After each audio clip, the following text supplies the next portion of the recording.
So yes guys, welcome back to another trash bin vid. Grapplesnake has delivered, literally, once more, all the way to my doorstep. Kind team over there, nice enough to send me 2 packets of their new offering for 2024. Tour Mako in both hands. I am going into this playtest blind. I know very little about the offering. Supposedly the new technology is additives inside the string that maximize spin. It gives it an abrasive feel. So we'll see how it feels on the stringer in hand, and of course how it plays. It's a round poly. I think that's going to limit it a little bit. Polys are inclined to give you spin, but being that it's round, it might be middle of the road. We'll see. And it's colored, as you can see. That is a nice deep emerald. Hopefully it combines relatively well with the boom for some eye candy. That's always a little extra icing on the cake if it looks sweet in the racket. We'll see. But I would think it's going to be responsive. I would think it's going to be lively. I would think it's going to give you some good pop. I don't know though. The only thing left to do, string it up on the stringer at 55, hit the courts and discuss. Let's do it. So here it is on the stringer, and I must confess, I lied. I typically string it up at 55. That's what I was anticipating doing this time as well. But I figure temperature's dropping a little bit. We're into the 60s now. I need a little bit more free power. So I actually cooked this one up at 52 pounds, a little bit lower for your information. And there's the end result in the frame. I think it looked quite nice. Nice little pair there, color-wise, easy on the eyes. And maybe this one would be an absolute dream as far as cosmetic goes inside a Wilson blade. But I'll leave that up to the Wilson weirdos of the world to try for themselves. Yeah, I'm hitting in the Boom Pro, and of course the racket's going to affect the way the strings play and feel, just like the strings are going to affect the way a racket plays if I were talking strictly about the Boom Pro. But this is the first outing straight off the stringer virtually, and definitely needed to break these in. They felt extremely point and shoot, minimal dwell time. I was surprised. Ping! In and out. Unlike what I thought it would be with it's a lighter color. I think you can qualify this teal emerald as. I thought it would be poppy.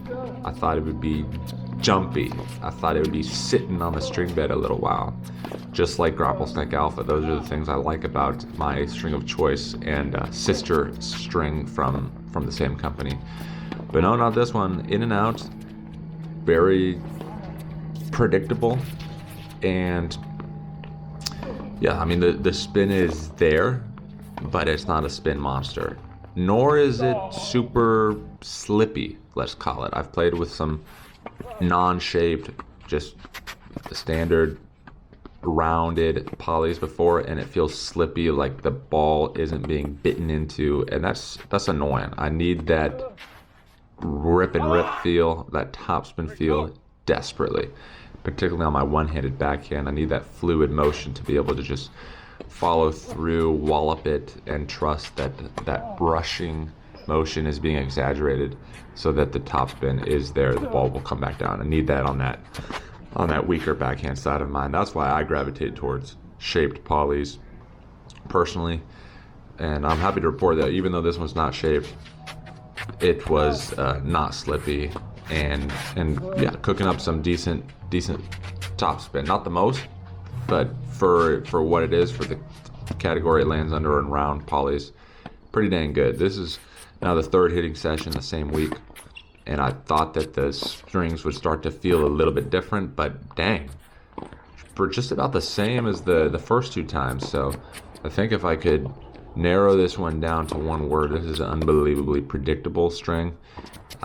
Again, topspin is not your highest priority, so I would recommend this to flatter hitters who don't rely on that so much in their game, but want a consistent, predictable feel. Yeah, this was had no surprises, had no wonky jumps on the ball or weird hits or anything like that. I mean, just consistent and stable. So you have to tip your hat to that.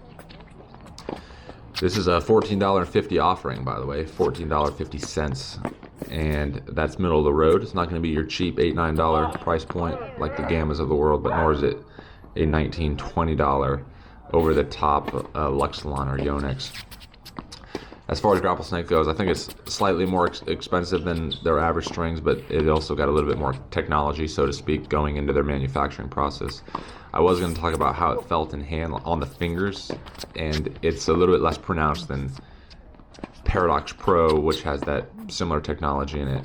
That one felt velvety, like you genuinely feel almost these tiny little speckles, metal shards, and it's very interesting. You'll have to try that string out for yourself as well. But this one is definitely to a lesser degree, but doesn't feel plasticky or kinky or cheap. It feels of a nice quality. So only good things to say, really. Not for me, just because I need a little bit more spin, but that's okay because it doesn't come with the territory. So subscribe to the channel. Remember that Trashman Tennis, all about the tennis trash we've met.